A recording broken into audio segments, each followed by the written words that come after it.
Welcome to the Here's My Story channel. I'm Alan. The first time I opened the lid of my mother's piano after she had passed, I finished playing the song. I felt a hand on my shoulder. My dad had heard the music and came to check on me. He was crying too. "I miss your mom so much," he said. At that moment, we heard my stepmother's angry voice. "How often have I told you not to speak about that woman in this house?" She hissed, standing at the door. "Yes," my dad snapped in annoyance. "And every time I've said you have no right to make that choice for us." My stepmother began shouting, "If you can't handle your grief, why did you kill her in the first place?" My dad folded. "We lost my mom to a traffic accident. A drunk driver hit my parents' car. My dad had been driving the vehicle. The accident wasn't his fault."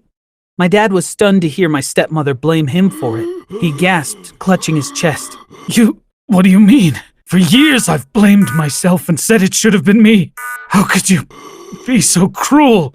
Those were the last words he said before collapsing to the floor. My dad had a stroke that night because of my stepmother. The doctors said there was very little they could do for him. He would spend the rest of his life bedridden.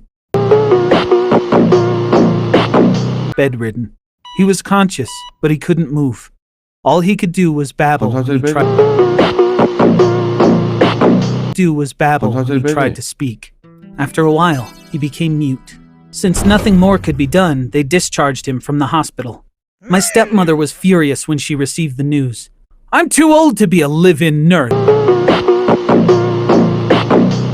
nurse. You handle it. He's your father, after all." "What about school?" I protested. "You'll probably have to quit," she said. "I don't know. Figure it out." I stopped attending school and spent most of my days with my dad. I was happy to take care of him. I knew I was lucky that he was still alive. But I still had one big problem. My stepmother never gave me any money to care for my father. Before long, we wouldn't be able to meet our needs. My mom was a fantastic piano player before she passed away. I wasn't fond of the piano at first.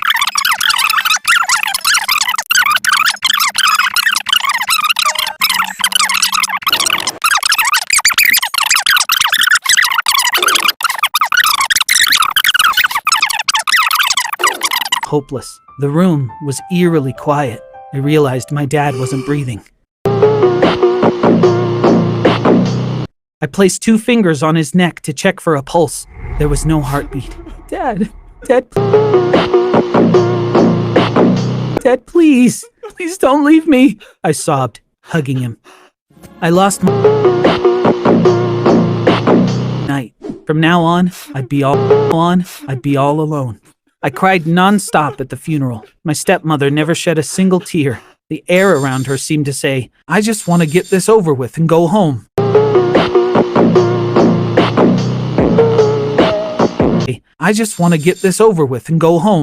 At one point, she came close to my ear.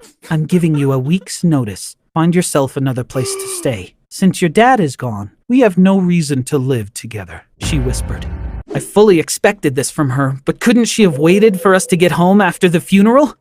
This woman was a monster. I had to get rid of her. I didn't have any relatives who could take me in, but I'd rather live in a group home than live with her. The next day, she came into my room while I was packing. "Your dad's lawyer called. They found some things in your dad's safe at the real estate office. I'm going to take a look. We need you there to sign off on a few things he left to you," she explained. Handing me a wrinkled sticky note, she continued, "This is the address. You can ride the bus. The lawyer is expecting us." The next day, when it was time to leave for the lawyer's office, I stepped outside to see my stepmother parked in her car with an annoyed look on her face. I was glad to be riding the bus. I couldn't stand to be around her. The second I stepped into the lawyer's office, my stepmother squawked loudly at the lawyer. "Here is his son. Now, will you please tell me what you found in that safe?" The lawyer placed 2 pieces of paper on the desk. One said, "Copyright Notice," with musical notation below the title. The other document said, "Certificate of Ownership." That one had my grandfather's name and address on it. The lawyer told my stepmother, "These are the documents found inside your husband's safe." "So, what are these?" I asked. "These were left to you by your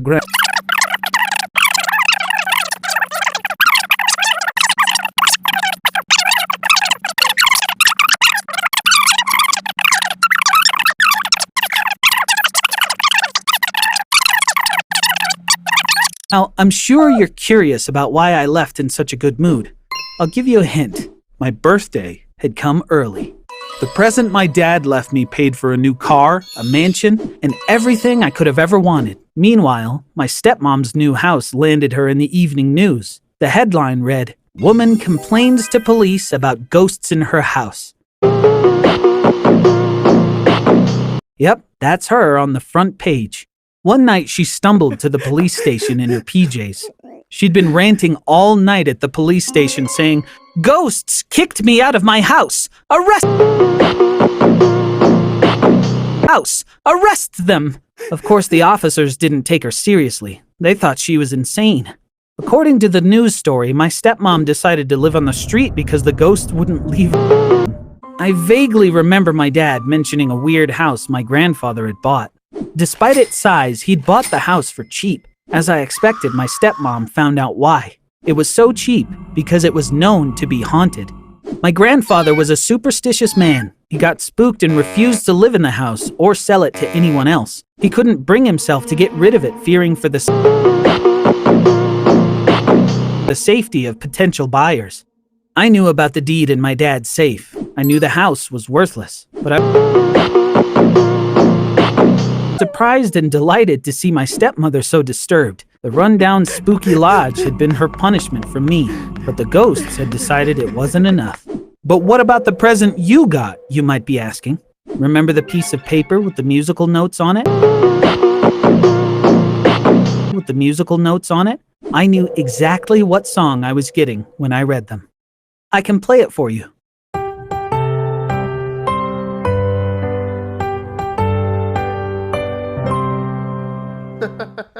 Yep, this is the Happy Birthday song, perhaps the world's most well-known melody. I have no clue how my grandfather had claimed ownership of such a famous song. How my grandfather